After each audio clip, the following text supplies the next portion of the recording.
What up, everybody? How are you guys doing out there? Great. Good, good. Awesome. Oh, Phenomenalness. all right. Hey, Yes. Rob's on location today, dude. He's got some things going on. But if you don't know Michael Harris, you should. Author of the book Falling Down Gets You Up. Oh, I'm sorry. Getting up. Falling down, getting up. That's it. Right there. Michael Harris. Yes. I apologize. Can we do that over again? Because I absolutely butchered it. No, you got to go with it, dude. It was fine. It was good. Okay, good. All right. Thank you. Michael, thank you so much for being on the show. I kind of want to jump into things because reading your profile, I loved it and I thought it was kind of cool. And something really popped out at me. You talked about how you couldn't walk 10 feet, but in 2 weeks, you were able to walk 2 miles. I want to know this story. What happened? What changed your life? Well, picture this. It's 1987. I had just had bypass surgery on my legs. My right leg was 100% blocked, the artery, the popliteal artery, and my left leg was 65% blocked. And they did what's called a FemPop, a bypass surgery on my legs. Yeah. I had, 27 years old. I was walking like an old man with a cane. I could barely walk, because it's an old man's disease, peripheral vascular disease, atherosclerosis, and so on. And so then they wanted to do another surgery. And I don't know if you like swearing on this show, but I told the doctor, F you, you're not going to do any more surgeries and you're not going to amputate my legs. Mm-hmm. There you go. And he said, well, if you leave this hospital today, you're going to lose your legs in a couple of months and lose your life within 6 months. And I said, no. And I walked out of the hospital, AMA, against medical advice. No idea what I was going to do. So that's the pre-story to this walking 10 feet thing. Yeah. So I show up at this place down in Santa Monica, down by the pier, the Santa Monica Pier. It's really close there, Ocean and Pico down there. And it was called the Pritikin Longevity Center. And I found out about it in a book. And at the time, it was a pretty popular center. It's not there anymore. And I had read that doing certain things could reverse vascular diseases, right? So I went down there, and my doctors in Portland at OHSU, the professor and assistant professor, told me that when it hurts is to don't do anything, just sit there. The doctor down there said, no, he says, you've got to walk. He says, when you walk into the pain, you're sending signals to the brain up here that you're not getting enough blood. Well, yeah, that was obvious, right? My pain, my legs hurt. He said, but what happens is you build collateral blood vessels. So he said, go out here on the boardwalk and start walking. He says, maybe walk 10 feet, pause, walk 12 feet, pause, walk a little bit more, just keep going, right? So here I am, 97-pound weakling, 1987 on the beach down there in Santa Monica, all the girls going by in their bikinis and rollerblades. And I'm kind of wondering, hey, I don't like not being able to walk. So I started walking all day long, just walk, whatever I could do. And I would walk from about the Santa Monica Pier down to Venice Beach and back, Marina del Rey, that kind of area down through there. And literally within 2 weeks, I was walking 2 miles, unassisted, without a cane. Nice. Amazing. That is yeah. You think it was nice? Yeah, it was just like, oh my God, my life is coming back. Man, that is amazing. Yeah. I had to get that out first because the interest on the who, what's, when, where's, and how's. I have a medical background. I worked on ambulance for 15 years. So it was kind of cool to hear how you overcame mind over matter. I love it. Thank you for sharing that. We really absolutely. Now we get to have a little fun. Are you ready? Oh, well, that wasn't fun yet. Oh, it is. It's going to be more fun now. Rob, are you ready? Yeah. Sir? All I'm right. ready. Here we go. I gotta, so, cause we came in on the same link, I have to pin me to get me on 1 second. Okay. Okay, so we kind of do a little rapid fire type of thing. Shoot. Kind of warm things up and have fun with it. So we just ask fun questions. The first one we're gonna ask is, which superpower would you not want? Would you not want? Correct. You know, I don't know why this is coming up, but the first hit that I got with this, you know, there's this big thing and like Warren Buffett and that guy that owns Microsoft, what's his name, Bill Gates. You know, they say, oh, the superpower I want to have is to read faster. I don't want to read faster. Yeah. I mean, it's just like, really? I mean, yeah, I mean, I get it. Yeah, you can read a, you know, a book every 3 days rather than one a week or something. And I enjoy reading books and I have my books and all that kind of stuff, but no, I don't need that superpower. All right. I hear you. How about, is a hot dog a sandwich? Oh, absolutely. What? I agree. Yes. That's right. Yes. Now, See? you don't know what kind of meat you're getting, but it's a sandwich. Right. You put lettuce and tomatoes and jalapeno peppers on it, and you know, you dress it up and you got a sandwich. Yeah, absolutely. Mm. Well, we're gonna go right into Chris's favorite, which is, does pineapple belong on pizza? Yes, all over. The more pineapple, the better. No way. I love pineapple. However, you know, pineapple even on a hot dog would be good. Exactly. Pineapple everywhere. Yeah. Why not? Chris, you're losing quickly on these, huh? Oh God, yeah. Stick a fork in me. I'm done. But you know, Chris, you said something when you guys were talking to Tyler. Yeah. You said something about 2 ears and 1 mouth. It's one of the biggest lessons my dad ever taught me as a kid. He says, you got 2 ears and 1 mouth, listen twice as much as you talk. Exactly. Didn't always work, but you know, I remember that.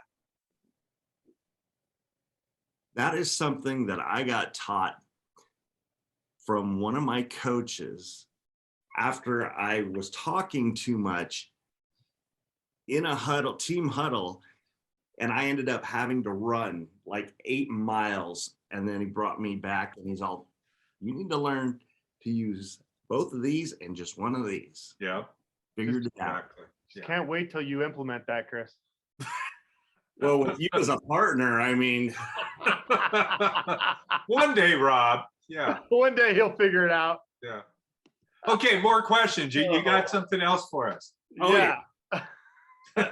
These are last two, just before we get into a little deeper, that might be more fun. Again, I gotta pin myself and take myself off while I ask these.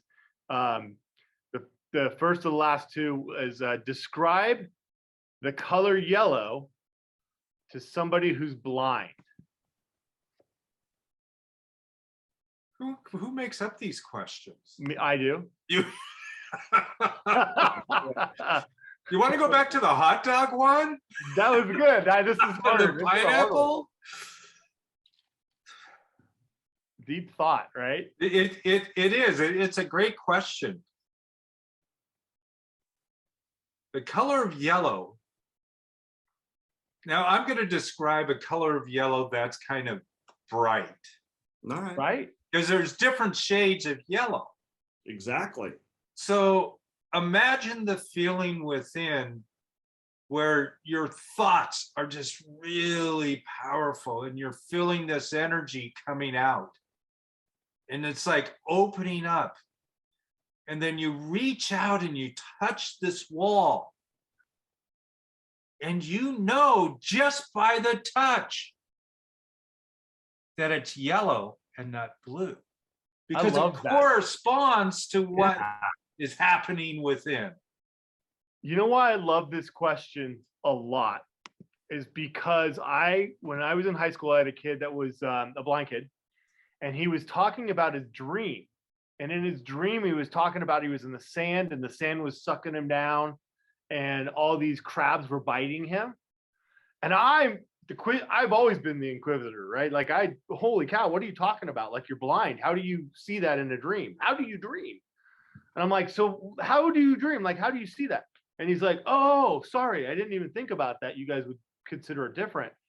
But he dreams in smell, brightness, like you were describing of yellow, right? Brightness, feel, touch, all the other senses that he doesn't see is how he dreams. Yeah. And so by the way you described it, where it was a brightness, and somebody blind can understand that. Yeah. But you also were talking kind of like the senses. So that was brilliant in the way that you came up with that. Yeah, I agree. Yeah. Yeah. And you know, there's that clicker guy that can walk by his clicking. Have you heard of him? Yes. He does it with his mouth or something. Yeah. Like he bounces off things and he doesn't run into stuff, you know. Yeah. He knows where stuff is by doing that.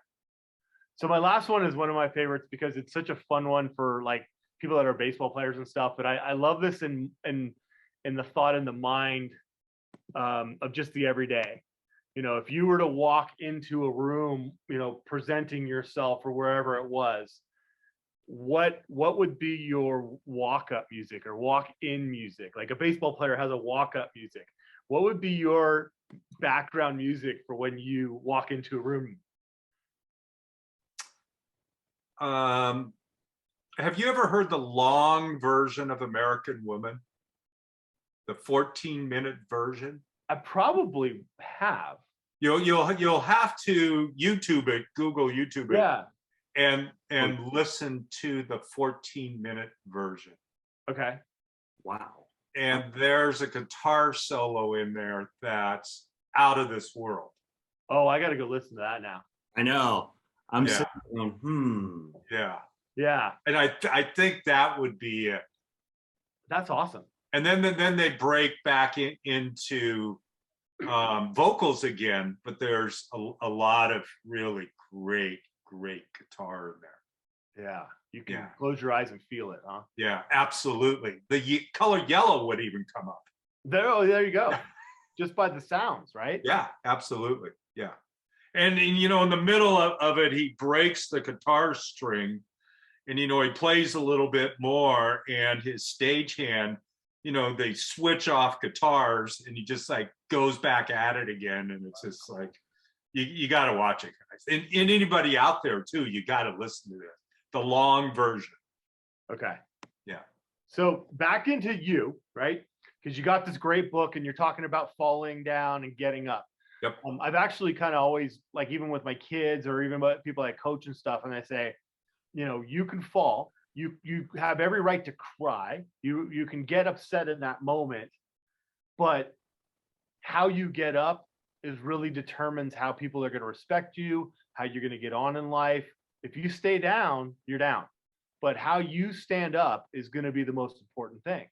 Yeah. So you, in your book, has a lot of humor in it too, right? You've had a lot of big falls, and you've had, in the book, you talk the humor into it, you know, but you're standing up. I think that's probably the biggest key of everything. What are some of your first steps? Come on, Farley, get the question out.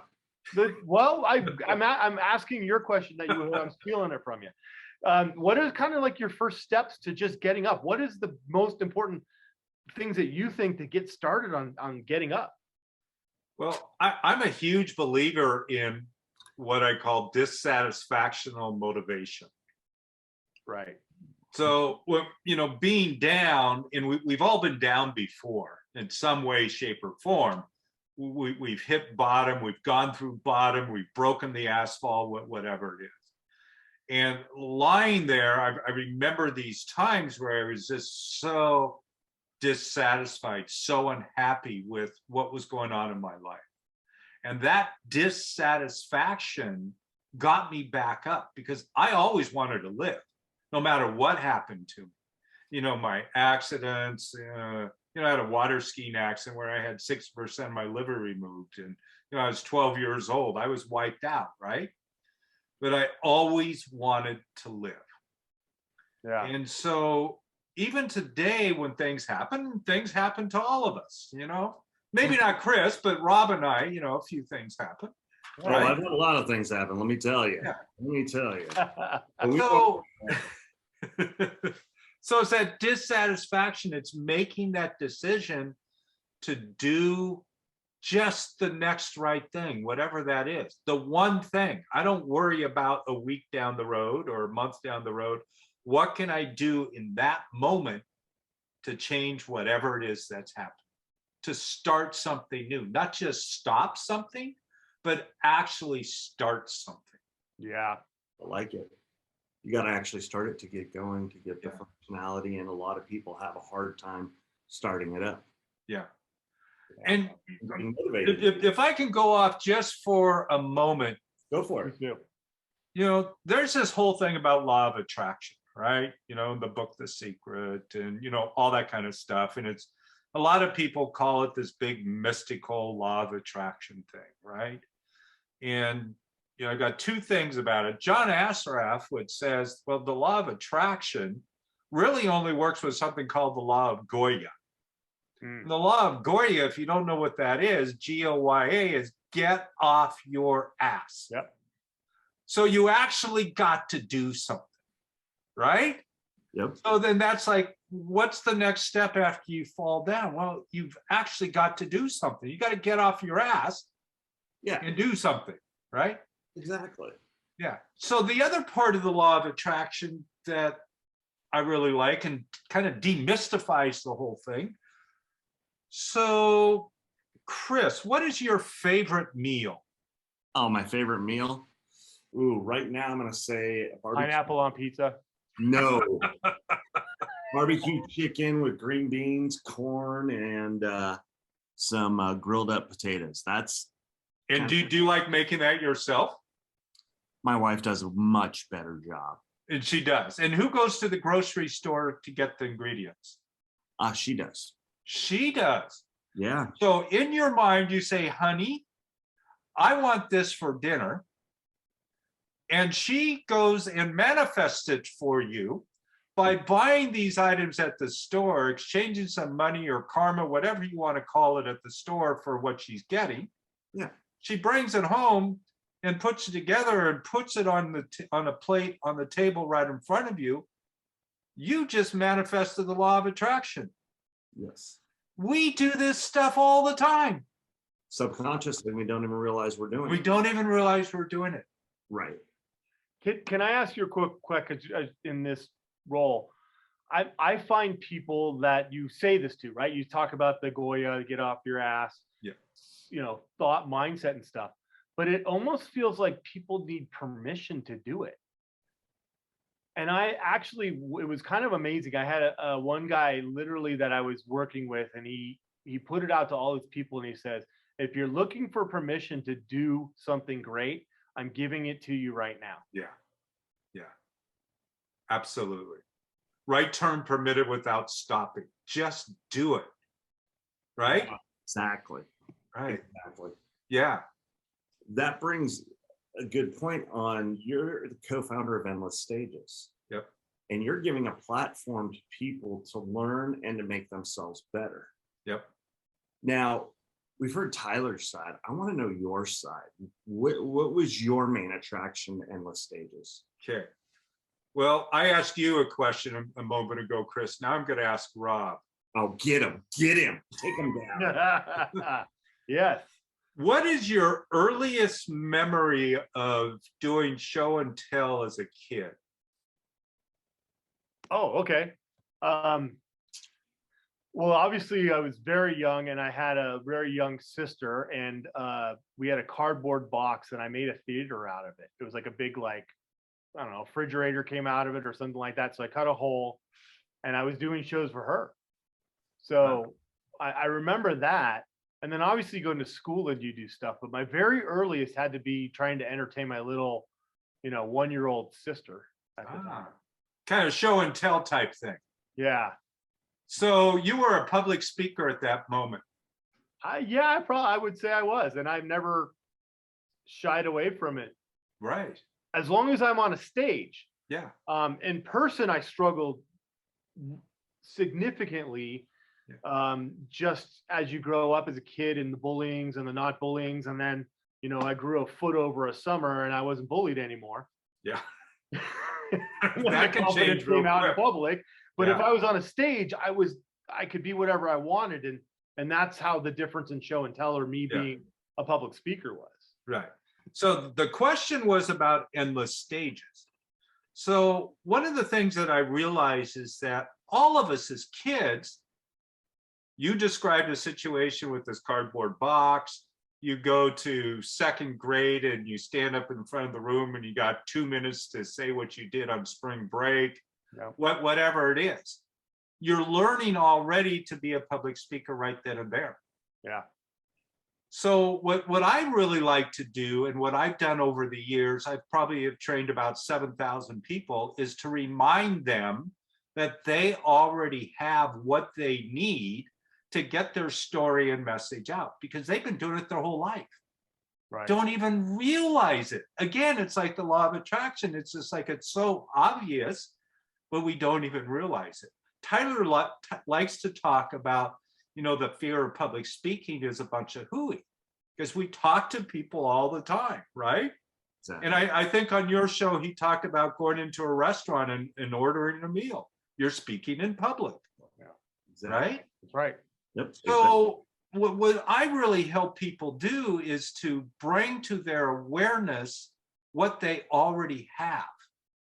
And then once that comes to the awareness, then you can massage it and mold it and shape it and create all these different stories. Yeah. I was an entrepreneur at 6 years old. I was picking blackberries in the field. My mom would make the pies. I'd go door to door. She would get 50 cents. I would get 50 cents. And I did that by breaking down my stories and going, okay, where have I done these things? Oh my gosh. My first venture as an entrepreneur was 6 years old, not in my 20s. Yeah. It was when I was 6. Yeah. It's been there the whole time. So in working with people, again, it's helping them recognize it.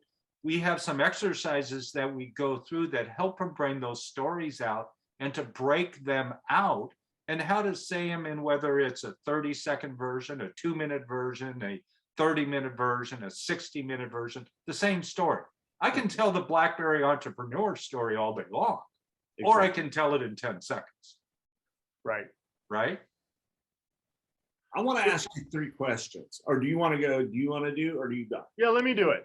Jalapenos in Coca-Cola don't work. No. I'm trying to answer before you ask. Yeah. Well, okay, so I'll do it this way. I like to steal Chris's questions today. So okay. Quick succession. What do you do well? What do I do well? I do a lot of things well. Yeah.